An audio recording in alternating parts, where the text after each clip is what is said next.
Hello student, welcome to our channel CS engineering Gyan. Computer organization and architecture के tutorial में हमारा ये next tutorial है जिसमें हम लोग देखने वाले हैं आज एड्रेसिंग मोड, जो सबसे इम्पॉर्टेंट टॉपिक भी है इसमें। एड्रेसिंग मोड मेनली रेफ़र करता है आपका किस तरीके से आपका जो रजिस्टर है वो वर्क करेंगे, कैसे डेटा को एक्सेस करेंगे, कितने तरीके से डेटा आपका एक्सेस होता है, वो डिफाइन करता है आपका एड्रेसिंग मोड। एड्रेस कैसे कैसे आप डिफाइन कर सकते हैं। So the term addressing mode refer to the way in which the operand of an instruction is specify. जो ऑपरेंड है वो कैसे स्पेसिफाई होगा, कैसे डिफाइन होगा, वो डिफाइन करता है आपका एड्रेसिंग मोड के through. So addressing mode specify a rule for interpreting or modifying the address field of a instruction before the operand is actually execute. Actually instruction perform होने से पहले आपका कैसे आप फैच करेंगे डेटा को, वो डिफाइन करता है आपका एड्रेसिंग मोड के थ्रू। तो डिफरेंट टाइप के आपके एड्रेसिंग मोड होते हैं, जिसमें सबसे पहला एड्रेसिंग मोड होता है आपका इम्प्लाइड या इम्प्लिसिट एड्रेसिंग मोड भी हम इसको बोलते हैं। So implies or implicit addressing mode में in this addressing mode the definition of instruction itself specify the operand implicitly and it is called as a implicit addressing mode। इसे हम लोग implicit addressing mode भी बोलते हैं और ये directly implicitly operand करता है आपके data member को। and the instruction for example the instruction complement accumulator complement करना है अपना is the implies mode instruction in a stack organization computer zero addressing instruction are आपका स्टैक ऑर्गेनाइजेशन। अब इससे पहले हमने देखा था स्टैक इम्प्लीमेंटेशन में आप क्या कर दें, यहाँ पर पुश ऑपरेशन परफॉर्म कर दें ए, दैट मीन्स ये पुश हो जाएगा आपका ए एंड देन उसके बाद आप क्या कर दें, यहाँ पर पुश कर दें बी को, पुश किया आपने बी पुश हो जाएगा, देन आपने ऐड कर दिया। अब यहाँ पर कोई इंस्ट्रक्शन नहीं दिया तो ये दोनों ऐड हो जाएंगे आपके। तो ये जीरो एड्रेसिंग मोड जो आप इंप्लीमेंट करते हैं वो किस पे करते हैं, आप इम्प्लाइज एड्रेसिंग मोड के अंदर आपका होता है। दूसरा आता है आपका स्टैक एड्रेसिंग मोड। स्टैक में in this addressing mode the operand is contain at the top of stack. Stack के टॉप पे आपका एक्शन परफॉर्म होगा। इसके लिए आपका जो एग्जांपल है वो सीधे आप क्या करते हैं, ऐड लिख देंगे, तो ऐड से आपका वो डिफाइन हो जाता है कि आपने कौन सा स्टैक इंप्लीमेंटेशन आपने वर्क किया है। These instruction simply pop out to symbols containing at the top, यानी टॉप पे मान लीजिए ये है आपके मल्टीपल इंस्ट्रक्शन है आपके 10, 20, 30, 40 आपने किया है और आपने डायरेक्ट ऐड ऑपरेशन परफॉर्म किया, तो टॉप के ये दोनों क्या हो जाएंगे, आपके ऐड हो जाएंगे स्टैक में। The addition of these two operand is performed. The result so obtained after adding is push again to the top of stack. इसके बाद दोनों ऐड हुए, वो ऐड होने के बाद इसका जो डेटा है वो टॉप में ही आपका इंप्लीमेंट भी हो जाता है 10, 20 और यहाँ पर आपका क्या हो जाएगा 70 हो जाएगा। अब आप सब्ट्रैक्ट करें, ऐड करें तो फिर वो लास्ट के 2 एलिमेंट को लेगा आपका।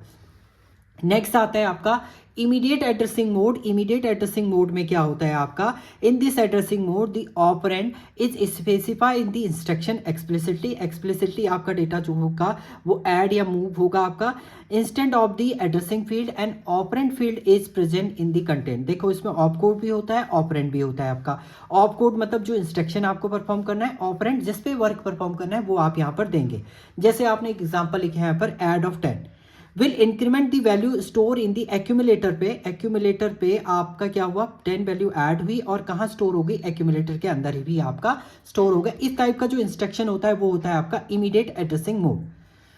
Are two the constant value 20 आपने यहाँ पर इनिशियलाइज कर दी है, मूव कर दी है। इसका मीनिंग क्या है, मूव आर ऑफ 20। इसका मीनिंग है आपने आर में मूव करा दिया है, क्या 20 वैल्यू आपकी आर के अंदर स्टोर हो गई। तो ये इंस्ट्रक्शन आपके इमीडिएट एड्रेसिंग मोड जो है वो फॉलो करता है। नेक्स्ट है आपका डायरेक्ट एड्रेसिंग मोड। डायरेक्ट में आप क्या करेंगे, यहाँ पर इन दिस एड्रेसिंग मोड आप दी address field of instruction contain the effective address of the operand. Effective address आपका लेगा और वो स्टोर करेगा। जैसे आपने यहाँ पर only one reference to the memory is required to fetch the operand, it is called absolute addressing mode. Absolute addressing mode है आपका, इसमें ऑप कोड होता है। ए डायरेक्टली किसको लिंक करेगा, ऑपरेंड को आपका लिंक करता है। जैसे ऐड ऑफ एक्स किया है आपने, will increment the value store in the accumulator by the value store in memory. यानी एक्स पे, एक्स मेमोरी पे जो डेटा आपका स्टोर होगा, मान लीजिए मेमोरी पे आपने दिया है और एक्स पे आपकी वैल्यू जो है 20 है, तो वो 20 एक्स मेमोरी पे जो वैल्यू है वो एक्यूमुलेटर पे ऐड होगी, देन स्टोर हो जाएगी एक्यूमुलेटर पे। ये डायरेक्टली आपका एड्रेस के थ्रू डेटा को क्या करता है, एक्सेस करता है। नेक्स्ट आता है आपका indirect addressing mode. Indirect addressing mode में क्या होता है, the address field of the instruction specify the address of memory location that contain the effective address of the operand. ये समझ में आएगा आपका एग्जांपल के थ्रू। जैसे आपने यहाँ पर लिखा है, देखिए ऑफ कोड एंड ए आपने लिखा, ए से वो एड्रेस शो करेगा, उस डेटा का जो एक्चुअल एड्रेस पे डेटा होगा वो आपका यहाँ पर एक्सेस होगा। जैसे फॉर एग्जांपल हमने लिखा add of X will increment the value store in the accumulator by the value store at memory location specified by X. यानी आपका जो मेमोरी लोकेशन है एक्स मेमोरी पे, मान लीजिए एक्स मेमोरी पे ये 10 है और 10 की जो लोकेशन 10 लोकेशन पे आपका नेक्स्ट वैल्यू है ए, तो वो ए वैल्यू किसके साथ ऐड होगी, एक्यूमुलेटर के साथ ऐड होगी, देन एक्यूमुलेटर पे वो स्टोर होगा। ये आपका क्या कहलाता है, इनडायरेक्ट एड्रेसिंग मोड। डायरेक्टली नहीं है, इनडायरेक्टली आपका डेटा एक्सेस कर रहा है। नाउ नेक्स्ट आता है आपका register direct addressing mode. Register में डायरेक्ट रजिस्टर की वैल्यू को आप एक्यूमुलेटर पे ऐड करेंगे, वो आपका रजिस्टर डायरेक्ट एड्रेसिंग मोड होता है। The operand is contain in the register set and the address field of the instruction refer the CPU. जैसे आपका यहाँ पर है ऑप कोड एंड आर है, आर डायरेक्टली ऑपरेंड को कॉल कर रहा है। सो ऐड ऑफ आर आपने किया, यानी रजिस्टर की वैल्यू एक्यूमुलेटर पे ऐड हुई एंड देन स्टोर हो गया आपका किसके अंदर, एक्यूमुलेटर के अंदर ही आपने उसे स्टोर करती। तो डायरेक्ट रजिस्टर की वैल्यू एक्यूमुलेटर पे ऐड आप कर रहे हैं तो वो आपका कहलाता है रजिस्टर डायरेक्ट एड्रेसिंग मोड। इसका कुछ नोड भी है। This addressing mode is similar to the direct addressing mode की तरह ही है, डायरेक्टली एक्सेस कर रहा है। The only difference is addressing field of the instruction refer to CPU register instant of main. यहाँ पर जो है सीपीयू रजिस्टर करता है, वहाँ आपका मेन मेमोरी आपकी वर्क करती है। इसके बाद होता है रजिस्टर इनडायरेक्ट एड्रेसिंग मोड। इसमें भी वही सेम ही है आपका, ये आपका वर्क करता है this addressing similar to indirect addressing mode की तरह ही वर्क करता है, बट इसमें रजिस्टर की वैल्यू आप एक्सेस करेंगे। The address field of the instruction refer to a CPU register that contain the effective address of the operand. देखो register ने डायरेक्ट इफेक्टिव एड्रेस आपका, इफेक्टिव एड्रेस के थ्रू आपका जो ऑपरेंड की वैल्यू होगी वो डेटा आपका किसके साथ ऐड होगा, एक्यूमुलेटर के साथ, देन स्टोर हो जाएगा एक्यूमुलेटर पे। जैसे आपका यहाँ पर दिया भी है, ऐड ऑफ आर किया, will increment the value store in the accumulator by the content of a memory located specifying register R. Register R पे आपका जो इफेक्टिव एड्रेस होगा वो आपका एक्सेस होगा, देन स्टोर होगा और स्टोर हो जाएगा एक्यूमुलेटर पे। And this is similar to the indirect addressing mode. The only difference is addressing mode of instruction is ये सीपीयू रजिस्टर पे आपका वर्क करता है, और जो डायरेक्ट इनडायरेक्ट एड्रेसिंग मोड था वो आपका किस पे करता था, वो करता है आपका मेन मेमोरी पे। नेक्स्ट है आपका इसमें relative addressing mode. Relative addressing mode आपका वर्क करता है किस पे, in this addressing mode effective address of the operand is obtain by adding the content of the program counter with the address part of the instruction. तो effective address क्या होता है आपका, content of the program counter. Program counter का content जो है वो आपका एड्रेसिंग, जो भी आपका यहाँ पर ऑप कोड है, ऑपरेंड है, उसके साथ ऐड होगा, देन उससे आपका इफेक्टिव एड्रेस फाइंड आउट होगा, जो रिजल्ट आएगा वो आपका एक्यूमुलेटर पे स्टोर होगा। So effective address content of the program counter plus address part of instruction. इसका नोट क्या है, program counter always contain the address of the next instruction to the execute. After fetching the address of instruction the value of program counter immediately increase.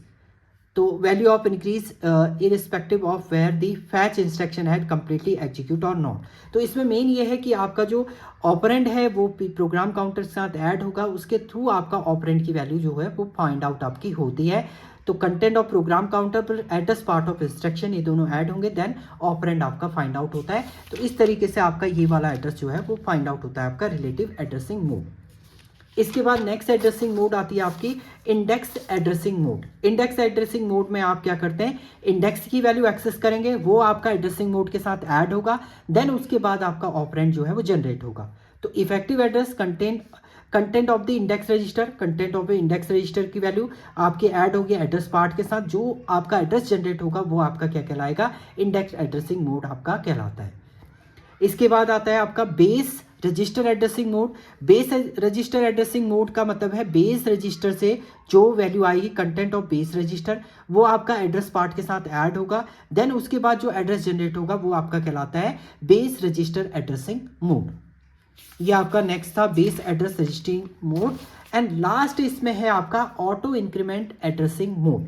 Auto increment addressing mode में आपका क्या होता है, okay दो और है आपके। This addressing mode is specify case of register indirect addressing mode where effective address operand equal content of register, मतलब इफेक्टिव एड्रेस जो है वो रजिस्टर कंटेंट होता है आपका। यानी इसमें आपने लिखा 3300, तो वो 3300 पे आपका किसको एक्सेस करा है, 6B को आपका एक्सेस करा है, तो वो इसका आपका क्या हो जाएगा, वैल्यू आपकी रिटर्न करेगा।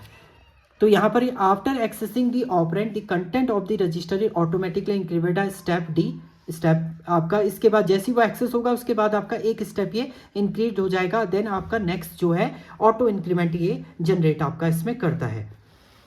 इसमें देखिए आफ्टर फैचिंग द ऑपरेंट 6B आपका फैच हो गया, देन उसके बाद देखिए सब में आपका 2 का इंक्रीमेंट है, तो 2 वैल्यू आपकी इसमें इंक्रीमेंट हो जाएगी एंड नेक्स्ट जो वैल्यू अपडेट होगी वो कितनी हो जाएगी आपकी 3302 एड्रेसिंग को ये क्या करेगा आपका आप एक्सेस करेगा। तो next operant will be found, ये आ जाएगा आपका 3302 पे आपका ये फाइंड आउट करेगा।